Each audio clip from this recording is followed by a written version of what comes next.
Broadcasting live from the Capital OTB studios, this is Racing Across America with Seth Merrow.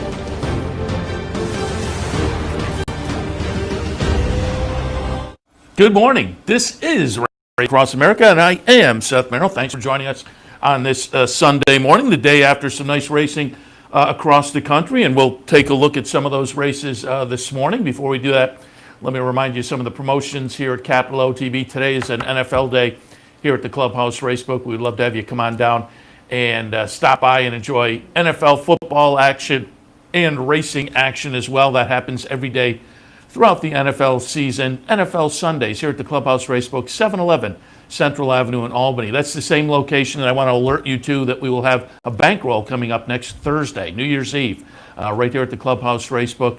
Come on down, put your name in the hat. Folks will be randomly selected to participate on Thursday afternoon right here at the Clubhouse Racebook with the bankroll. I have got to get it going. The last couple of bankrolls, I admit, I have kind of whiffed.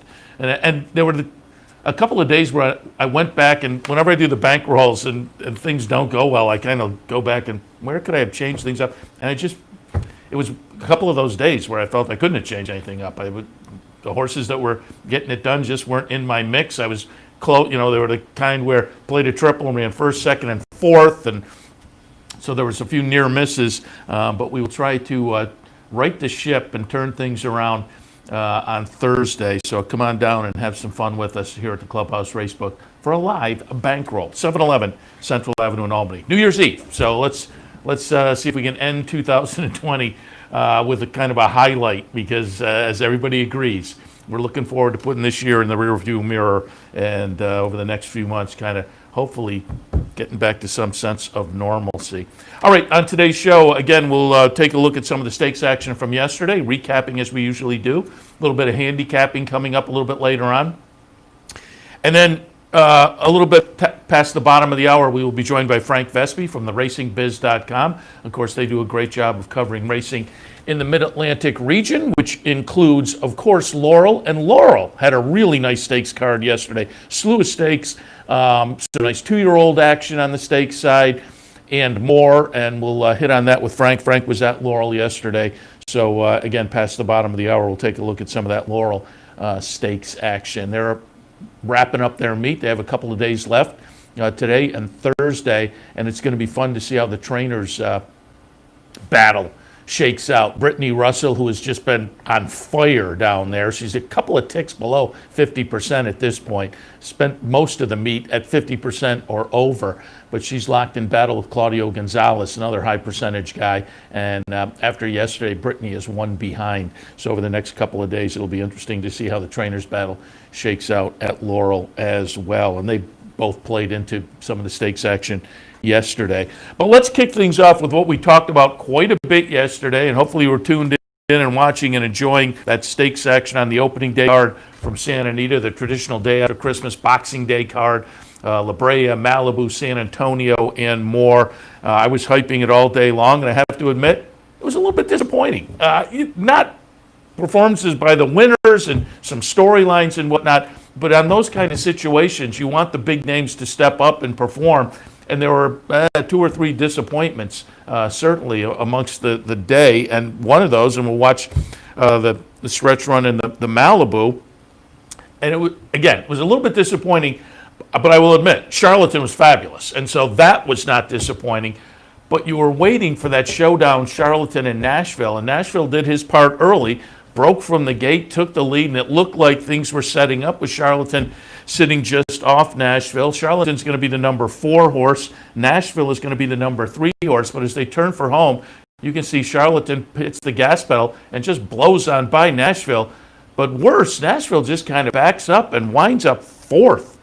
So again, it was a little bit disappointing in that we didn't get the showdown in the stretch that you were hoping for. But boy, this was a comeback from Charlatan. No question about it. Charlatan comes up with a 107 buyer figure. So just really hadn't been seen since the win and the disqualification in the Arkansas Derby back in the beginning of May.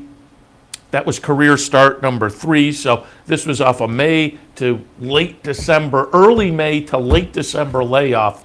How's he going to come back? phenomenally. That's how he's going to come back. 107 Beyer. Chart margin was 4.5 lengths. He was the second favorite at 8-5. At 6-5, Nashville. A little bit disappointing. Express Train at 16-1 runs second. Collusion runs third. Also disappointing. The other two kind of name horses in the field, who they were behind, if you were looking in handicapping, they were behind Nashville and Charlatan, but still, name horses, as I say, 1,000 Words and Independence Hall. They wind up Independence Hall 5th, 1,000 Words 6th in the field of 6. So they were disappointing as well. 4th, 5th, and 6th, Nashville, Independence Hall, 1,000 Words. So of the four kind of name horses in there, only Charlatan ran, and he ran. Just reading Jay Pribman's follow-up in the Daily Racing Form, this was the 16th Grade 1 of 2020 for Bob Baffert. 4 more than Chad Brown has fired this year. Brad Cox third with 7. And Pribman article quoted Baffert as saying, "This is one of the best years I've ever had. It's been a roller coaster." So again, this year, even if you have a big year, you have to look back and kind of have mixed emotions about the whole year. Baffert also commented on how unfortunate it was.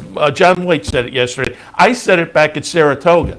Just unfortunate that some of the big performances we had up at Saratoga, I lamented the same thing. But yesterday, Santa Anita, traditionally one of their big days, and Baffert commented, "It's a shame fans couldn't be here."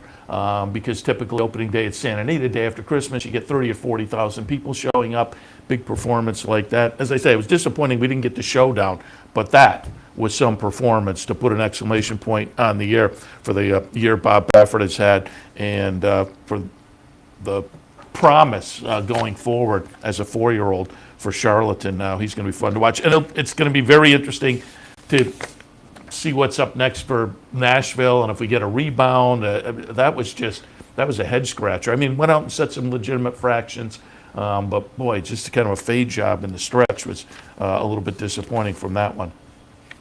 All right, let's take a look at some of the other stakes action yesterday. We'll go back to the American Oaks, and again, I was looking for the rebound from Sharing, getting back with the 3-year-olds after a close-up fourth in the matriarch against Older. But Sharing, the number 9 horse, John Velasquez on board for Grand Motion. You can see the number 9 just can't really get it going. Looks in the stretch to you think here, oh yeah, and then just can't get it going. And just saves third by a nose. But the winner is Duopoly for Chad Brown, who pretty much took him all the way around. I had that one right underneath, so that wasn't a shock. Going to Vegas at 14-1 running second was maybe a little surprising, but as I say, Sharing running third, a little bit disappointing in there. But Duopoly, it was Chad Brown and Klarovich. They had a couple of runners in there, including Capital Structure. Capital Structure winds up running fifth. But Duopoly, as I say, I had that one right underneath. Got 6-1 from a 4-1 morning line. And it was a nice performance. It was career start number 6, career win number 4 for Duopoly, coming out of a win in the Winter Memories at Aqueduct. So, given it was Chad Klarovich coming out of a stakes win, 3 wins and 5 starts already. A little bit surprising that you got the 6-1 price, $14 even for Duopoly with the win. Sharing went off as the 8-5 favorite, and again, looked in the stretch to be on the verge of getting in gear and maybe going on by, and just as you thought that, you realize, now she's spinning her wheels a little bit. So again, it was another little bit of a disappointing performance from one of the big names on the day. Not to take anything away from Duopoly, because this now is a nice about to turn 4-year-old turf filly from Chad and Klarovich, putting a grade 1 on the resume. So, again, it was a day where you couldn't take anything away from the winners, but there was some of the name horses that was just a little bit disappointing on these big days in these big races. You're hoping you see the performances that kind of, that you're waiting for, the big horses and the big performances. That's what you want to see on these days. So again, with Nashville Sharing, a little bit disappointing in those 2 races, American Oaks and the Malibu. Let's go back to the La Brea. And in here, Finite was the one I was taking a look at, and Finite was, in fact, the 2-1 favorite. Runs 4th. So again, another disappointing performance by the horse folks were expecting. Finite's the number 5 horse. The winner is going to be number 9, Fair Maiden, 20-1 over number 10, Golden Principle, 12-1. Merneath at 7-2 runs third, and Finite runs fourth. But boy, Fair Maiden looks pretty good in here, getting it done for Owen Hardy and Godolphin. This is a horse that in 7 starts had 3 wins and had shown some ability last year as a 2-year-old. Won the Catch a Glimpse up at Woodbine in only the 3rd career start. Then just missed it in the Talma up at Woodbine. They tried the Breeders' Cup Juvenile Filly Turf, and the horse just never was in there. It was rank and never showed up. A couple of starts this year, won an optional claimer to start the season, which didn't get started for various reasons until the middle of September. Then tried a stakes race last time and ran 4th. Those last 2 races were on the dirt. The early starts, as evidenced by Breeders' Cup Filly Turf, Natalma and whatnot, were on the turf. So moved to the dirt this year. Yesterday's La Brea was on the dirt. As I say, went off at 20-1 from a 12-1 morning line. And given what we saw in the numbers we saw so far, that was probably legitimate. But 3rd start back, that may have been some of the tonic, gets it done there. It was also notable reading the follow-ups. Ricky Gonzalez was the jockey, and he had been, from what I read, based up in Northern California, which is kind of on a pause right now. It's relocated fairly recently, I think, down to Southern California. And it turns out to be a great move for jockey Ricky Gonzalez, who winds up with his first Grade 1 victory, getting it done on the $43.20 Fair Maiden yesterday for, again, Owen Hardy and Godolphin in there. Golden Principle, the 12-1 shot that ran second, was a Bob Baffert runner, coming off of a win in an optional claimer. So, well, of course, you probably could have played around with. I mean, it just was tough to pull the trigger on those two, given some of the other horses like Finite that was in there. Himiko, again, if I'm pronouncing that correctly, for Bob Baffert. Merneath for Baffert as well. So there were other Bafferts that were a little more attractive, but Golden Principle, as I suppose the other Baffert, 12-1, interesting and maybe playable in there. And you wound up, what'd you get for the exacta for a buck, paid $247 in there with Fair Maiden over Golden Prospect. But again, it was another, with Finite, another little bit of a disappointing performance from the horse that seemed kind of logical and had some oomph on the resume already to root for. And so again, those 3 Grade 1s there with horses that you were kind of hoping were going to step up and juice up the day. They were a little bit disappointing. But again, not to take anything away from the winner, the nice storyline with Ricky Gonzalez getting his first Grade 1. Go back to Kendrick getting his first Grade 1 a few weeks ago in New York. So we have had a couple of storylines like that recently. San Antonio, yet another event where the logicals were not so logical as they turned into the stretch. The San Antonio, the favorite was Mucho Gusto at 1-2. At 1-2, winds up 4th. And at 15-1 as the second longest price on the board, it's Kiss Today Goodbye, the number 2 horse. And you can see the 2 sitting 4th here, but getting in gear and just making a nice late run under Mike Smith to get it done, as I say, at 15-1, $33.80, the price there. Idol, who we talked about, John White, runs second, and Take the 101 at 29-1, the rank outsider, runs third. Mucho Gusto, 4th. Midcourt runs 5th. There were a couple of notable scratches in there. Combatant and Sharp Samurai dropped out of the race before it was run. They were early scratches. That changed the complexion, perhaps, of the betting a little bit, which I think allowed Idol to take the action at 4-1 as the second choice, because John White and I were talking about that horse yesterday. John pointed the horse out and said, yeah, maybe a little under the radar is Idol. 5-1 on the morning line, and I thought, yeah, I think you may get some value with Idol. But again, with the 2 scratches, that horse took a little action and went off as the second choice. Looked pretty good. Wound up a close-up second, half a length behind Kiss Today Goodbye, and again, Take the 101 running third.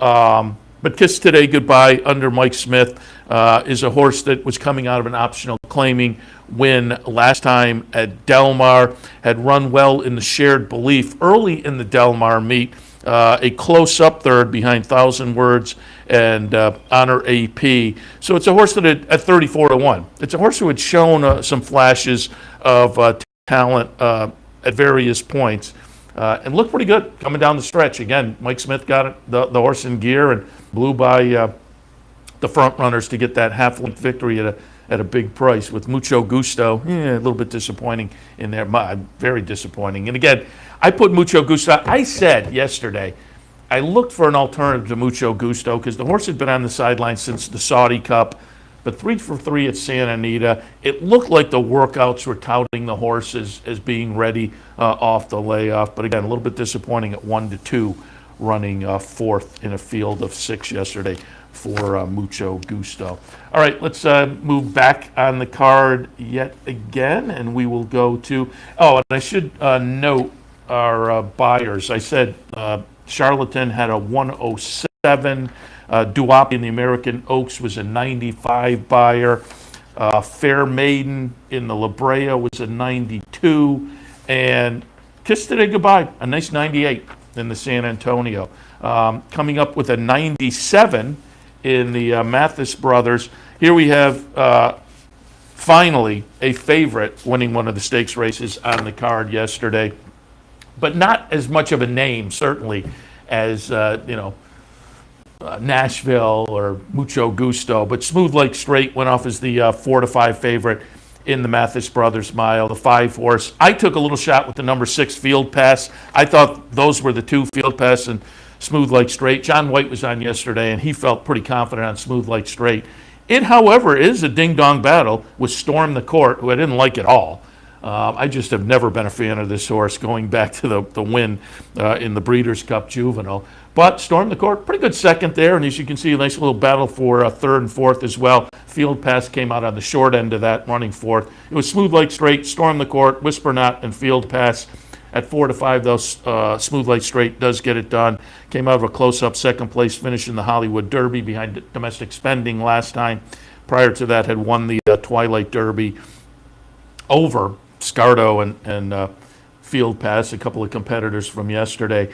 But Umberto Rispoli, again, the jock that we talked about with John White yesterday, kind of a guy who has been notable now for a while out in Southern California. If you don't follow Southern California racing, make note of that name, Rispoli, because if you ever are looking out on big days like this, he's become one of the guys you have to pay attention to. And I noted with John yesterday, it'd be interesting to see, now that he is becoming a little more of a name, I would expect, and in a different year, that's played into it, I'm sure, too. He'll be a guy who will pop around for big stakes races around the country, and that'll be fun to see what he does as he kind of moves around, and I would think becomes more on the radar for all of us as racing fans. But he did get it done yesterday, Umberto Rispoli, on Smooth Like Straight in the Mathis Brothers Mile. All right, let's move on to a couple of races yesterday at Gulfstream, the Tropical Park Oaks and the Tropical Park Derby, as the names suggest, 3-year-olds, fillies on the grass, 3-year-old males on the grass in the Derby side of things. We'll start things out looking at the Tropical Park Oaks. I like Stunning Sky in here. The betting public also, at even money, just a little over even money. Stunning Sky, however, could wind up no better than 5th in the field of 10.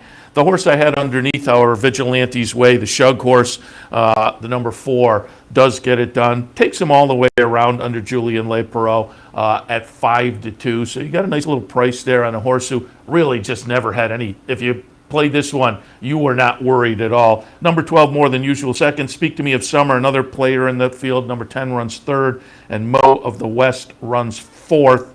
Stunning Sky, as I say, is the favorite, runs fifth. Vigilante Way was the second choice at 5-2. Career start number 8, career win number 4. First stakes victory for the horse. Had been stakes placed in a couple of starts prior to that, and looked like a logical contender in here, and puts a nice little exclamation point on the 3-year-old season for Shug. So you'd think with the calendar turning, they have some nice potential going forward for this one. Gets it done. $7 even is the price there for Vigilante's Way. Again, in a nice little performance in the Tropical Park Oaks. Nice full field of 10 and gets it done at a $5, at a $7 price in the Tropical Park Oaks. We'll move on to the Tropical Park Derby.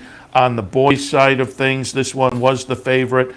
If you watched Handicappers Report yesterday, Brian Edo took a look at Gulfstream, and he made Colonel Liam his best bet during the afternoon as I handicapped the race. I also landed on Colonel Liam, as did the betting public, but some decent value there at 6-5 for a Pletcher runner that had shown a little bit of potential, certainly in only 4 career starts prior, and now kind of broke through with a nice win to cap off the 3-year-old season. And this is a pretty nice looking win. Pulls away. The chart margin winds up to be 3 1/4. Don Juan Kitten, who I thought was a player at 7-1, runs second. Summer to Remember, the number 1 horse, runs third.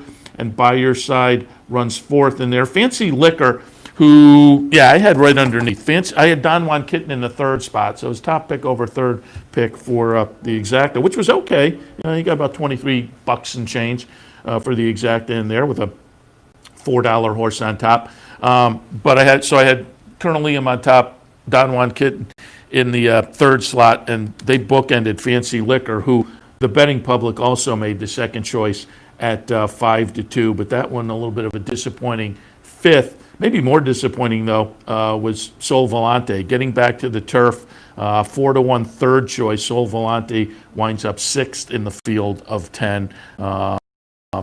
Out of a poor performance in the Kentucky, get back to the turf with a horse that started the career on the turf and showed some nice promise there. But then they went to the dirt, and then they had a promising 3-year-old on the dirt, and Kentucky Derby was out there. But getting back to the turf yesterday, Sol Volante, again, a little bit of a disappointment, running sixth in the field of 10. All right, that takes you through some of the stakes action yesterday. And as I noted, a little bit later, we will be joined by Frank Vespe from the RacingBiz.com because they had a very nice stakes day yesterday at Laurel. So we'll hit on those also. But in the meantime, we'll take a break. When we come back, I had a note about the San Antonio. This is a nice little side note about the San Antonio.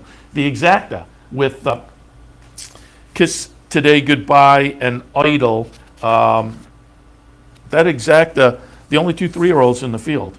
So if you kind of stepped up and took that angle, you wound up for $1. You wound up with about $70 Exacta. The 2 3-year-olds in the field of 6 wind up combining for the Exacta in the San Antonio, which again I thought was a nice little asterisk on the results in the San Antonio yesterday. But as noted, a little bit later, be joined by Frank Vespe. We'll recap some of the stakes action, nice stakes action yesterday at Laurel. But in the meantime, we'll take a break, come back, do a little handicapping, and take a look, maybe a little Tampa for Saturday afternoon. We'll give you some ideas there. So we'll take a break, come back with more Racing Across America on this Sunday morning. Stay tuned.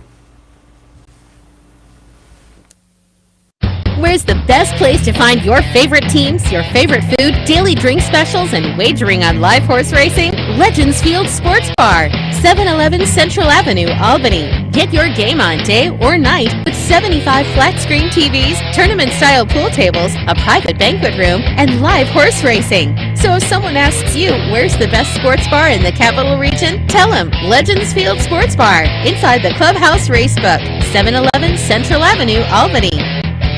What if there was a way to become a better horse player, to have a better knowledge of the game, to be more successful? What if there were a way to take what you've learned, what you know, and make better decisions, better choices? In horse racing, knowledge is a powerful tool. Race results and replays, past performances and live streaming, wagering from all your digital devices. Capital OTB. Become a better horse player. Birdstone is an outside front. They're coming down to the finish. Can Smarty Jones hold on? Here comes Birdstone. Birdstone surges past. Birdstone wins the Belmont Stakes. In front, but here comes High Chaparral. High Chaparral, the defending champ, to take it to Falbrough. These two arch rivals head to head with Joe Hart bearing down on them. It's going to be a 3-horse photo finish of the turn. Here's the wire. Photo finish. Welcome back to Racing Across America on this Sunday morning. I'm Seth Merrow. Again, thanks for joining us. Again, I'll take a little look at Tampa. Tampa yesterday got off to a good start. I personally played the pick four. I had a nice little pick four. If you were looking at the sheet or watching OTB Live yesterday, that early pick four included the Mike Deeney horse that was moving over to the turf that I thought was intriguing. Put that one on top at $20 and had the cold exacta for, I want to say 110, something like that. But again, I had that early pick three, which paid pretty well because of that $20 horse. So I thought, well, let's see if we can kind of keep things rolling at Tampa, and we'll go early pick four again today, give you some ideas there. I haven't seen scratches or anything yet, so take that into account. We'll have to take a look at that as the app will get to that, this afternoon with OTB Live. But pick four today at Tampa kicks off early pick four in race number 2, 10,000 claimers going 3/4 of a mile. I'll go 3, 4, 6, and 7. I'll put Clue on top. Nice close-up third place finish last time. I mean, a very close-up third place finish. It was probably against a little bit of a saltier bunch. This horse was claimed 3 starts back over at Gulfstream. Subsequently also made a trainer change on the move over to Tampa. And again, the move to Tampa proved fruitful again. This is a horse that has a pretty good record overall at Tampa. Got back to Tampa last time and had to just miss, as I say, against a little saltier. So logical here class-wise, and with the move to Tampa, second start of the season at Tampa. Second slot, we'll look at Native Hawk. Comes down from Thistle Down. But again, another one, you go down the page or you look at the record box, and you can see this horse runs very well at Tampa. 9 exacta finishes and 15 starts. So I think this horse will appreciate the return to the west coast of Florida, and class-wise is going to fit well. And Perfetto, it's Gerald Bennett, Sammy Camacho, 8-1 morning line. And a horse that's moving up a little bit, but it's Camacho and Bennett. And with potentially a little bit of a price, this could be an interesting way to start the early pick four, because that duo is certainly, anytime they're in a race, you have to kind of put some check marks next to them and give them the consideration they are due. Another horse that likes Tampa, 7 exacta finishes in 16 starts at Tampa, including a win last time on the move to Tampa for this season. It was against Lesser, but again, I wouldn't ignore this team and a decent little price to potentially kick off a pick four. So the second at Tampa, I have a 3, 4, 6, and 7. Third race at Tampa, second leg of that early pick four. Maiden 8-10 claimers going 6.5.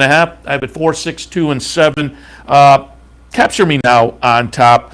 It's Gerald Bennett and Sammy Camacho. This one a little bit of a shorter price on the morning line, and this is a maiden who has had plenty of opportunities and hasn't gotten it done.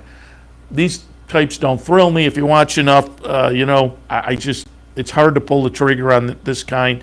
But eventually they can find a field they can get through. And this seems to potentially be that situation for Capture Me Now. Some class relief, getting a turf to dirt move that could be a little bit intriguing. So I'll put that one on top with the appropriate trepidation. Teton Thigh in the second spot. Again, this is a horse that has shown a little bit of something, but has had 11 tries and hasn't gotten it done.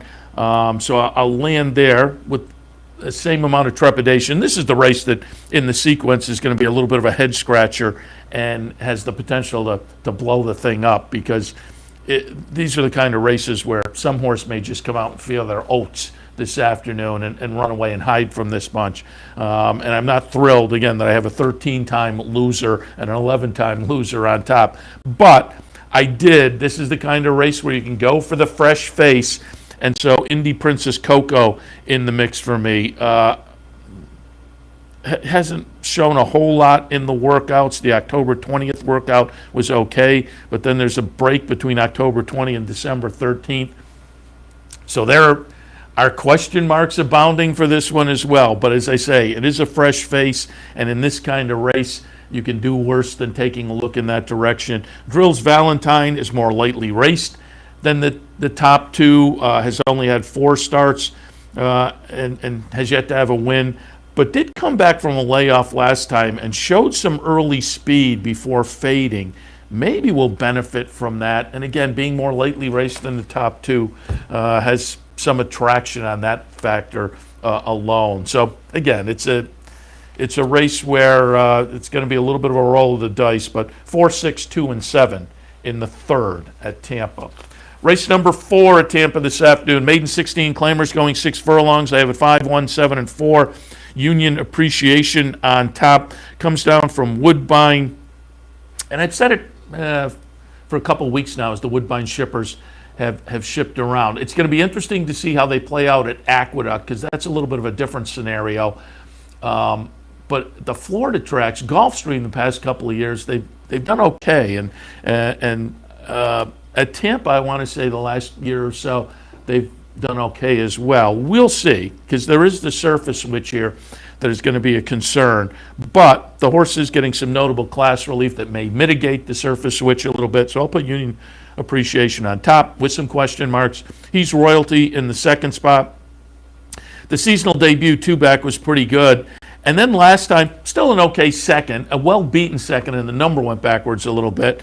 But I think in this third start back could be a little intriguing as well, and may prove to be formidable in with, a relatively weak bunch. Rogue Rage, 9 tries so far, hasn't gotten it done, but the last was arguably the best yet, so maybe a horse that's just, on the right move as far as the form cycle. So given what we saw last time, we'll put that one in our top 3. And the fourth at Tampa, 5, 1, 7, and 4. And Tampa's fifth race on the grass for maiden 32 claimers. I have it 7, 4, 3, and 2. I'll put Spin Class on top. Goes out for Tim Ham. Off a good close-up second place finish last time with a solid buyer figure. Both of the turf races were pretty good, but the last was clearly the best. So another one that just may be in a good spot right now as far as form. Makes sense as the 8th of Morning Line favorite. I mentioned earlier yesterday we had the price in that early pick 4 from the Mike Deeney horse. Another potential Mike Deeney interesting runner here with Dixie Darling, the number 4. First couple of starts of the career, they weren't much. Showed some improvement, certainly, start 1 to start 2, with a move from a dirt sprint to 2 turns on the turf. And did have a little bit of trouble last time. So now the third start, back to 2 turns on the turf, and what I think is a confident move up the claiming ladder. By Treasure Beach, I mentioned before, Treasure Beach is interesting as kind of a win early sire that maybe floats under the radar a little bit. So 6 to 1 on the morning line. I think we'll get a little bit of value here, and so Dixieland Darling in my mix for the that early pick 4 play to maybe, as I say, add some value to the play. And then Beach Chick in the third spot, comes from the west coast of the state and is getting not only some venue relief on the move to the west coast, but pretty much some price relief. 2 starts back was in for a $25,000 tag, but the other 4 races were either made special weight or a couple of stakes races. So I think this one, again, at Tampa, going against 32 maiden claimers, will be competitive with this bunch this afternoon. So in the 5th at Tampa, 7, 4, 3, and 2. So there are some ideas that early pick 4 at Tampa. And again, I had a little luck there yesterday with that early pick 4. So we'll see if we can put a couple of days together where that all works out. Sometimes yes, sometimes no. We'll see how it plays out this afternoon. And of course, we'll be back this afternoon to talk about it live on OTB Live. All right, let's head to a break. And when we come back, we will shift our attention, as noted earlier. Great stakes card yesterday at Laurel. We'll be joined by Frank Vespe from the Racing Biz. He was at Laurel yesterday, so we'll get some firsthand account and knowledge of all the stakes action at Laurel on yesterday's Saturday card down in Maryland. All of that right after this. Stay tuned.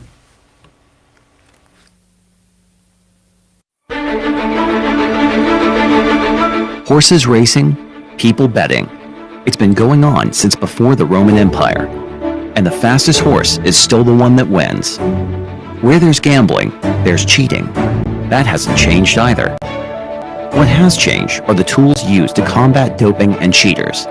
Today, professional horse racing operates under an aggressive anti-doping program. Testing labs on par with the Olympics and standards tougher than human sport. For 85 years, the Association of Racing Commissioners International has fought for safe horses and honest sport. ARCI standards form the basis for the rules of racing. Today, they call for a new expanded program to protect all horses, young and old. To join with them or learn more, visit arci.com. Welcome to Albany County, an incredible destination to live, work, and play, with easy connections to more than a dozen cities from our vibrant modern airport. It's a short trip downtown to a hive of culture and amusement, from world-class shows at the newly renovated Time Center, past at the new outdoor recreation, to shopping, to nightlife. Albany County, something for everyone. We'll see you soon.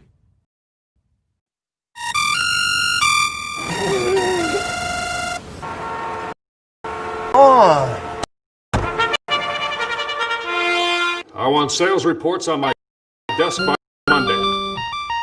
Oops, my bad. Love racing?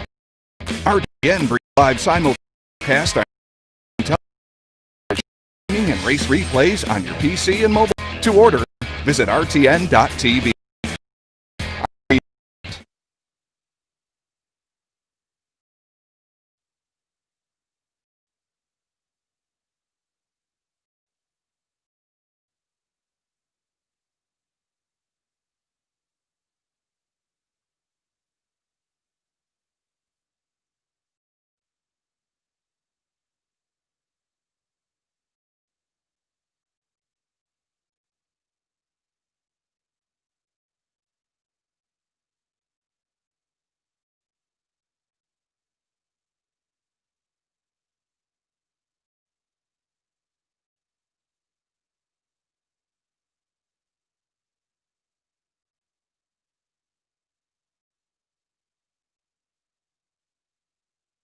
Welcome back to Racing Across America. As promised before the break, we are joined now by Frank Vespe from the RacingBiz.com. Whenever he's on, I tout swinging by the Racing Biz to catch up on action in the Mid-Atlantic region, and that includes, obviously, Laurel. Frank was there yesterday, so I thought we'd reach out and kind of recap a really nice stakes day. Boy, Laurel has a great stakes schedule during the winter. Certainly has been that way over the past few years, and this was part of it yesterday, so I thought we'd reach out and recap a little bit. Frank, good morning.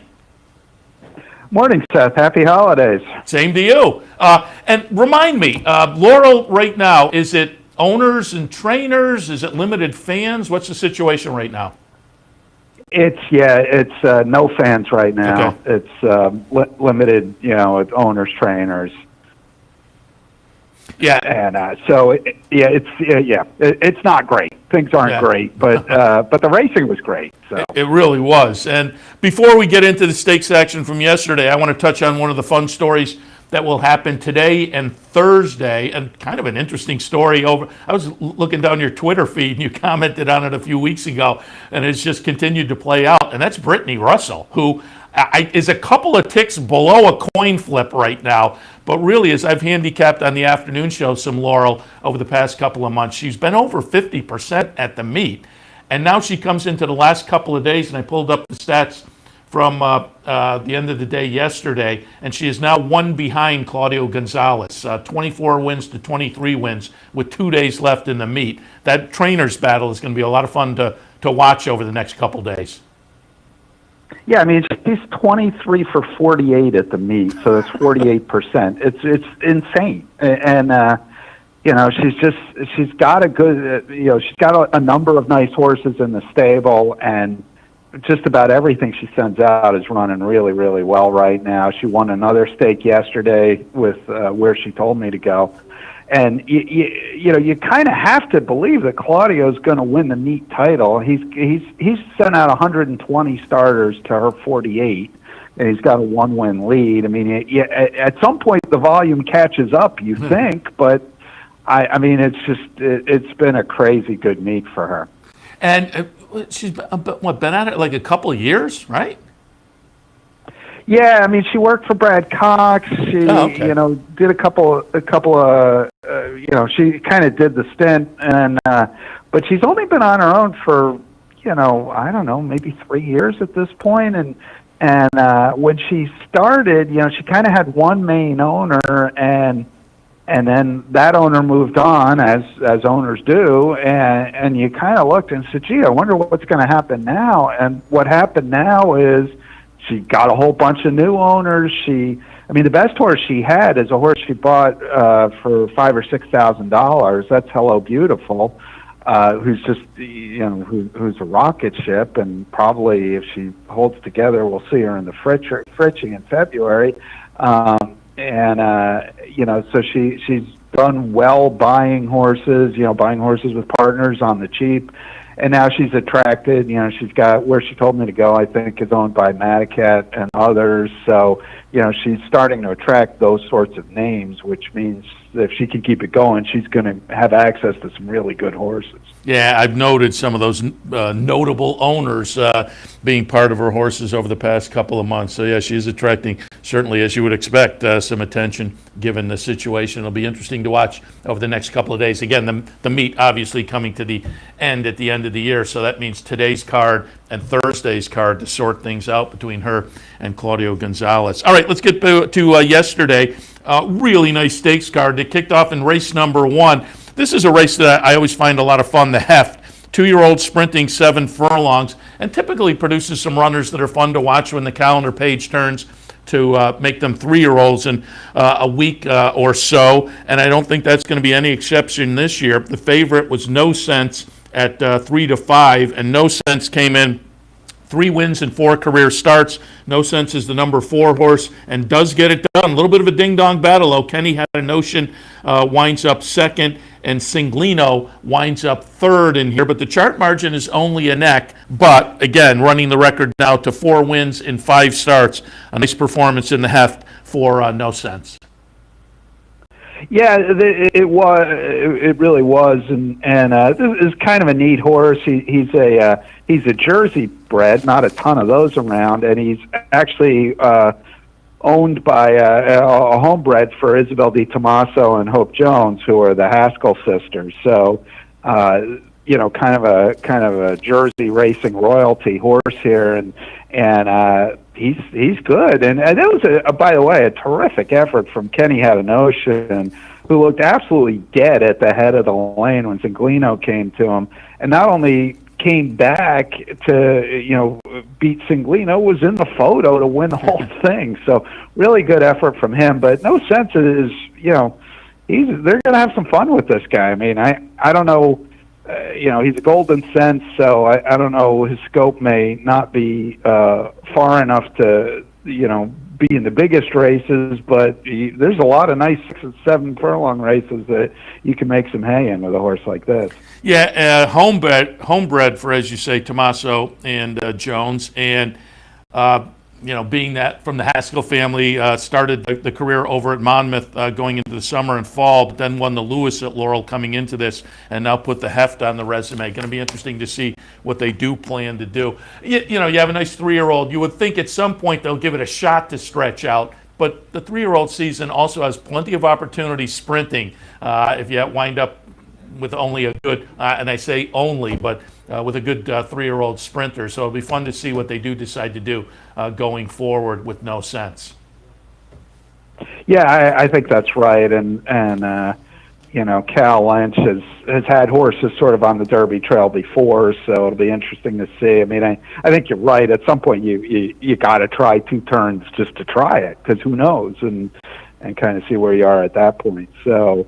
But as you say, I mean, there's lots of good things you can do with a horse like this, even if 2 turns is beyond the scope. Yeah. So it should be fun to watch. No Sense, clearly one to keep in mind. A name to keep on our radar going into 2021.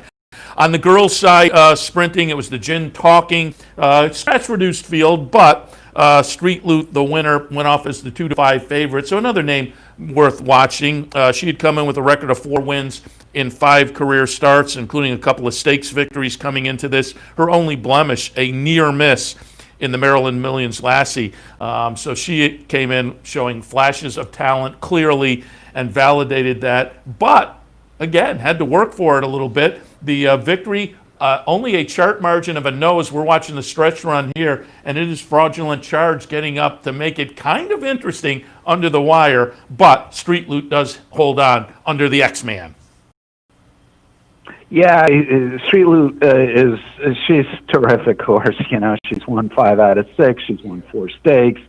She just got pipped at the wire in the Maryland Million, or she'd have a perfect resume. So nothing not to like about her. I mean, she kicks well clear in mid-stretch in this race, and it looks like she's home and dry. And then Fraudulent Charge, who was the longest shot on the board at 9-1 in a 4-horse field, ran absolutely huge rally there, almost got the money, and was well clear of everybody else. So Fraudulent Charge might be one you keep a little bit of an eye on going forward. That was a really big effort against a horse who's really good. Street Loot, the running time of this race was faster than the boys' race going 7-8. So they were moving out here. The Street Loot is really good, and that was a nice effort from the runner-up. Yeah, Lacey Gaudette, the runner-up, Fraudulent Charge, Lacey Gaudette and Team Gaudette. And I wonder, we'll know after this one puts a couple more races on the resume, but I wonder if they're going to like wipe their brow a little bit and think, yeah, we got away with one. The career debut was a win in a maiden claimer, and they wound up taking the horse home. But I wonder, as they say, a couple of more races like this down the road, whether they might say, whew, we lucked out in that debut effort that nobody jumped in and took the horse. Yeah, certainly she, you know, the way she won that debut by 6 lengths and then comes right back and runs a huge one here against, you know, Street Loot is clearly the best 2-year-old filly on the grounds, and you know, just miss against her. Yeah, they got to be, you know, sometimes you roll the dice and sometimes you don't know what you have, and yeah, they only paid $25 I'm not for the sure horse. What the answer is there. They paid 25 exactly. For the so yeah, so if you lose the horse for 40, you lose it for 40. Yeah. No biggie. But clearly, I don't think she'll be seeing the claiming ranks anytime soon at this point. All right, let's turn the page to the Anne Arundel County, mile and a 16th. These are 2-year-olds as well. First couple of races, we saw 2-year-old sprinters. The next couple of races, we'll look at 2-year-olds going 2 turns, mile and a 16th. This one for the 2-year-old ladies, and it's going to be Miss Leslie, the number 7 horse, as the second choice at 5-2. The Grass is Blue was the 7-5 favorite. That number 2 horse will run third in here.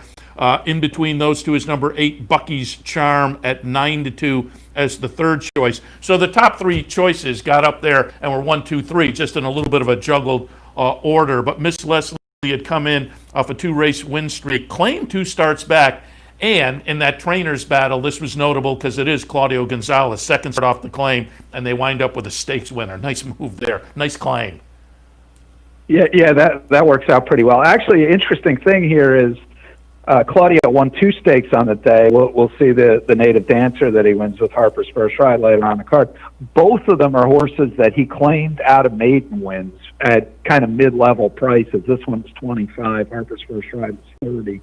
And so, you know, clearly he's got his claiming hat on and is doing that pretty astutely. And you know, this horse looks good. I mean, they claimed her out of that maiden win. She turns right around, wins by 7 lengths in an allowance race, and this was a tussle here. Certainly a three-way go, a 3-way photo that she came through in between to get, and so, you know, this is another one that looks like another good claim for Claudia. We say that a lot here in Maryland. Another good claim for Claudia, and certainly they're having some fun with this horse. And we should note the horse that ran third, the 7-5 favorite, was a Chad Brown runner, Louis Lazzanero, and a horse that had won at Keeneland a couple of starts back. Had a little bit of a dud in a Keeneland Stakes race subsequently, but looked pretty good there. You know, it was a ding-dong battle, a chart margin there head amongst those top 3. So to wind up on the right end of that was a nice performance from Miss Leslie. Let's look at the 2-year-old boys going 2 turns in the Howard County. And in this one, it's going to be number 5, Shack Queen King, getting it done at 2-1 as the second choice. Market cap, the 9-5 favorite, winds up 4th. Ain't the Beer Cold, like that name, at 6-1, winds up 2nd. And Erewhon winds up 3rd in here. But again, Shack Queen King getting it done for career win number 2 and career start number 4. Couple of wins, couple of second place finishes, and yet another ding dong. I mean, this is really a ding dong battle. Chart margin is a nose, and it was a skinny nose there for Shack Queen King in the Howard County. Yeah, this is a heck of a horse race. I mean, these two horses hooked up after 3/4 of a mile, and they didn't have anything between them the entire way. Part of the turn and the entire way in the lane. I mean, this was really a good horse race, and this is the kind of race where you kind of say, well, a dead heat would be a just outcome here, but Shack Queen King gets it done. Ain't the Beer Cold, I thought, just ran a really bang up race there. Was resilient after getting headed and seeming to be tiring, fought back and ends up just missing by a nose there, while clear of Erewhon in second. So certainly, an interesting thing in this race too is, as you said, Shack Queen King was second last time out to Hello Hot Rod, going a mile. Hello Hot Rod does not race here. I mean, that race was just 13 days ago, so that may be the logic. That's another Brittany Russell horse, Hello Hot Rod, who won pretty easily against Shack Queen King. So got to think he's going to have something to say about the boys at least on the grounds here, going 2 turns. Yeah, it certainly flattered that one going forward, you would have to think. All right, let's turn the page once again. Again, on a really nice stakes card yesterday at Laurel. The Willa on the move, fillies and mares, 3-year-olds and up, sprinting a quick 6 furlongs. And we're going to take a look at the winner here. Don't Let Sweet Fool Ya, another Lacey Gaudette trainee coming off, a 4-race win streak prior to this, including a stakes race prior. So number 1, Don't Let Sweet Fool Ya gets it done as the winner. Hibiscus Punch, the number 6, at 21-1 runs second, and Malibu Mischief at 3-1, the number 5 runs third. But a nice win here. Chart margin 2 1/4. So coming down the stretch, no sweating here for the Lacey Gaudette trainee. Don't Let Sweet Fool Ya in the Willa on the move. Yeah, this horse, she's fast. She's really, really good. This was the first of 3 stakes wins on the day for Heavy on Toledo, so he had a huge day to cap off the racing year. But this filly, it's interesting. She had run a couple times as a 2-year-old last year. Okay, nothing great. She was 5th, she was 3rd, maiden special weight. And she said that, after the second of those, she basically said to the owners, look, if you want to continue running this horse right now, we're going to have to drop in the claiming ranks to find a race we can win. But if you want to wait, I think she's got the talent to win a maiden special weight. And so they said, let's wait. And they put her away. She came back in June, was 3rd, then won a maiden race by 9 lengths. Now has won 5 in a row, including 2 stakes, and looks like a horse. I mentioned Hello Beautiful earlier. I think this is another horse that looks like a horse that could be in the Fritchie in February. I mean, she's that good. She's very, very fast. And this, it's notable in this race. She goes right to the lead. She's getting pressed by Malibu Mischief. Malibu Mischief had won 6 races in a row coming into this, and this horse, Don't Let Sweet Fool Ya, pretty much just shrugs her off and goes on and wins by a couple of lengths. So, she's moving out. This was a good effort. Yeah, Malibu Mischief, owned and trained by Rudy Rodriguez, so came down from New York to face off yesterday in the Willa on the move. But yeah, as you were talking, I was looking at the PPs, and applause to the connections for the patience, because really you look, and as a buyer guy, those 2 starts as a 2-year-old last year just don't stack up anywhere near the 3-year-old season. So they had the patience, laid off from November last year until the middle of June of this year, and this horse has just been a completely different 3-year-old. So again, applause to them for that kind of patience to be able to sit on the sidelines and wait for this horse to become what she was destined to be. Yeah, absolutely. I mean, that's that can be the hardest thing as an owner is to wait. And but they paid real money for this horse. It's a $160,000 auction purchase, and it makes sense to wait. And this doesn't usually work out quite as well as it's worked out so far with this one, but she has now actually earned more this year than she cost. So, making progress here. So, but yeah, you're right. The patience in horse ownership, and in this case, really paying off. Yeah, and as you say, it always doesn't work out, and it's tough to do. And I would say more often than not, they probably don't have the patience, and which you can understand. The horse is eating the oats and whatnot in the meantime, but it worked out for them there, certainly. Sixth race, the Dave's Friend. I remember Dave's Friend. Like to see names like that pop up again in some of these stakes races. But the Dave's Friend for the 3-year-olds and up, going 6 furlongs. Nice little field in here, and it's going to wind up to be Where She Told Me to Go. Another nice name on the day, Where She Told Me to Go for Brittany Russell. So she winds up with a stakes win as well. As you mentioned, some notable owners on this one that are attracting the attention. And pointing towards Brittany Russell. It's Madaket, it's Marshall Graham and 10 Strike Racing, part of the ownership. And we can see number six, Where She Told Me to Go, kind of moving by and getting it done. Chart margin was 3/4 of a length. Taco Supreme second, Penguin Power third in here. But a nice win to continue the win streak. This was the third win in the last 3 starts for Where She Told Me to Go. Yeah, back-to-back stakes wins. This horse is running really well right now, and I think Taco Supreme maybe had a little bit the worst of the trip. Kind of had to wait in behind horses for a minute in the stretch before getting clear, and that may have told the tale on this race. But take nothing away from Where She Told Me to Go. He's running really, really well right now, and this was a race where the top pair were at the end were last and second to last after a quarter mile. So you got to give also a little bit of a nod to Penguin Power, who was part of the early pace and was the only one of the early pace who stuck around to the end. So pretty good effort for him. He's a West Virginia horse for Jeff Runco, who had been beaten up on the Charlestown stakes, West Virginia bred stakes horses, but he hadn't seen a field like this before and gave a really good account of himself in this spot. And you mentioned Hevion Toledo having multiple wins yesterday. This was one of them, but I'm looking at my PPs in the racing form. Sheldon Russell, obviously with the Brittany Russell horse, was originally named. Did he not ride yesterday? No, he was off his mounts yesterday. Then that makes sense then that he misses the stakes win with the wife.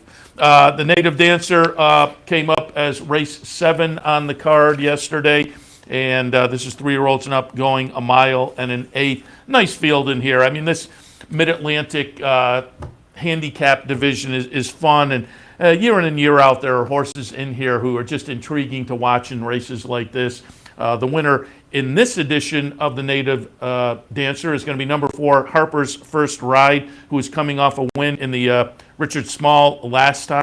So backs up a couple of stakes wins. Forewarned, the number 6 runs second. And Cordmaker, who's a really nice stakes runner. Doesn't have a win yet this year, but Cordmaker certainly has a nice record to go on his resume, other than the goose egg this year, but that one winds up third. Harper's First Ride getting it done, as they say, going back-to-back with stakes victories. Yeah, I mentioned earlier he was a $30,000 claim in September of 2019 out of a maiden race that he won. He's gone on to win, over 500,000 since then, almost 500 this year. He's won 7 times. He's won 4 stakes. I mean, he's really, really good right now. And he and Angel Cruz really have some kind of connection going. And this was another one where, Cruz said, basically you had a stretching out sprinter and need supervision who goes to the early lead, Saratoga Jack goes to the early lead, and he just kind of sits off it and goes when he wants to go, and clearly best in here. Cordmaker, you got to feel sorry for. I mean, he's earned over 500,000 in his career, so he's a legitimate racehorse. He's now finished behind Harper's First Ride 5 consecutive races. I think he'll be looking for a spot without Harper's First Ride next time. So, kind of a kind of a tough year for him, but he's still in good races. Nothing wrong with the performance he's given here. And at the head of the lane, it looks like he might go on and win this race, and then he empties out a little bit to be third. So, it's still a pretty good effort. But Harper's First Ride is the horse right now. Yeah, nice claim. And 3 starts back, won the Pimlico Special. Now 8 for 10 racing at Laurel, Harper's First Ride. And you got paid for all that information because it was a $2.40 victory. Exactly. But legitimately so, I suppose, given what talent he had. Finally, let's take a look at the Allaire DuPont Grade 3 event for the Fillies and Mares going a mile and an eighth. And then here it'll be Eris 2, if I'm pronouncing that correctly, for Arnaud Delacour getting it done for win number 3 in start number 3 in 2020. So it's been a very productive season for this one. Javier Toledo on board again. So capping off his stakes victories for the day. Wicked Awesome runs second. Another Broad runs third. The winner was the 3-5 favorite in here, and it is a chart margin as we watch the stretch run. They come at him, but I don't know if you had the winner, whether you had any sweat on your brow there because he holds him off by a chart margin of a length. Yeah, I mean, I think, she kind of kicked well clear, and then she didn't switch leads, and Toledo said he was getting worried about that a little bit, and they were chopping into the margin, but as you said, they never got so close that you really needed to sweat it, and this horse has gotten really good. Steve Asmussen had her last year as a 2 and 3-year-old last year and the year before, and clearly liked her, put her in the Rachel Alexandra, put her in the Fairgrounds Oaks. She ran okay in those races, but nothing great.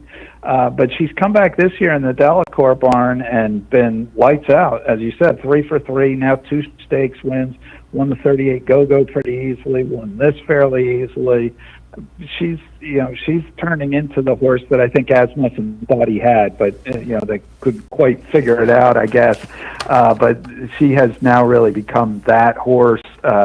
Big effort, I thought, from Wicked Awesome, who was a little bit of a long shot here at 11-1, closing in for second, and another Broad, as you said, has now lost, I think, 14 races in a row, but is along for third. And again, a nice stakes card yesterday. At Laurel, and some names to watch going forward. Certainly on those two-year-old side of things, some nice races and some nice performances that will be worth tucking in our back pocket and watching. Frank, as always, appreciate the visit, and I have pulled up the racingbiz.com, and I see plenty of recaps if folks want to go back and read some more about the races yesterday. Also, there are some picks available for Laurel this afternoon and much, much more if people want to jump on the Racing Biz. But again, always appreciate the visit, and we will certainly check in again because, as I say, that Laurel Stakes schedule during the winter I think is phenomenal. Yeah, no, it should be fun, and we're talking about the Fritchie. They got the Fritchie and the General George in February, so that's kind of the highlight of the meet. But it's always fun. It's always fun to have all these big days, and you get some of these nice horses coming in from here and there, and see how the local guys stack up against them. So it's always fun. So we always look forward to that. Oh, and I also wanted to ask you. I said I went to your Twitter feed. And there was the one tweet that it was wishing everybody a Merry Christmas from the Racing Biz, but it was kind of a slow-mo walk into a decorated front door. Is that your front door? That is, in fact, our Good job. That was very, very nicely decorated. Good job. Well, thank you. We did the whole, with everybody being home all the time now, we did the whole festive House of Christmas routine. So, yeah, the only thing, we even got the ceramic dog there, so to go along with the 2 real dogs that we had. As they say. So thank you. Yeah, thank you. Very good. People can go to the Racing Biz Twitter feed and check that out for themselves. Frank, again, appreciate the visit. We'll talk again. My pleasure. Happy New Year. Frank Vespe from theracingbiz.com. Again, check it out for coverage of racing in the Mid-Atlantic region. Frank and team do a great job. All right, we're going to wrap things up for Racing Across America on this Sunday morning. I've been kind of watching. They have not yet kicked off the pregame at Gulfstream, and we'll go to that. And again, I'll remind people, I mentioned it a couple times yesterday, but if you're looking, hey, where's Aqueduct today?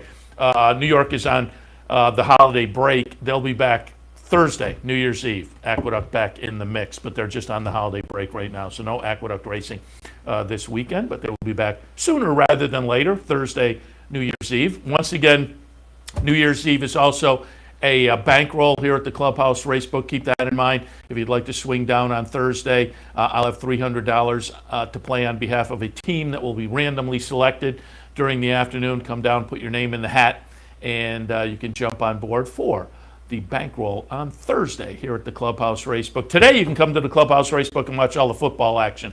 Enjoy the football action and racing action here at the Clubhouse Racebook. NFL Sundays, 711 Central Avenue in Albany. All right, I am going to jump out, and again, I'm just kind of watching. It looks like maybe they're starting to fire things up down at Gulfstream, so I'll wrap it up. I'll be back with first post time, I think 12:05 again today at Gulfstream. It is, so I'll be back in a little less than an hour or so to kick off OTB Live for a Sunday afternoon. Had a fun day yesterday. Thought we gave out some okay opinions that maybe you could have plugged into your mix and cashed some tickets. That's what it's all about. We'll try to do more of the same this afternoon. I appreciate your tuning in this morning. And again, about an hour or so, we'll be back with OTB Live for a Sunday afternoon. So stay tuned. We'll see you then.